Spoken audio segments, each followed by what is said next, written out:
Olá, sou Michele Ferraz, hipnoterapeuta, e hoje no quadro Saúde o que Interessa vamos falar sobre bruxismo. Bruxismo é o hábito de você ranger e ou apertar os dentes. O bruxismo ele pode estar relacionado com o estresse do dia a dia, nos dias que você está mais cansado, mais nervoso, mais preocupado. Ele também pode estar relacionado com a instabilidade emocional, com o estado de saúde em geral, com o excesso de cafeína, o abuso do álcool, com o número de horas que você costuma dormir, com o ambiente que você frequenta. E ele tem como consequência o desgaste dentário, a sensibilidade dentária, com fratura dos dentes, das restaurações, das próteses, pode levar a dores de cabeça, dores faciais, dores na articulação temporomandibular, que é esta região aqui.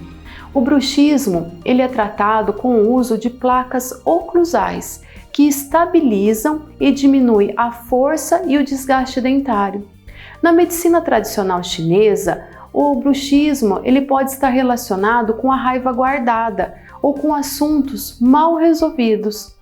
Se você faz uso dessas plaquinhas e quer um outro método que auxilie no tratamento juntamente com elas, faça a terapia com hipnose, pois através delas nós vamos buscar a causa emocional dos sintomas do bruxismo. Se você gostou desse vídeo, curta, compartilhe. Se quiser maiores informações, deixe nos comentários. Até breve!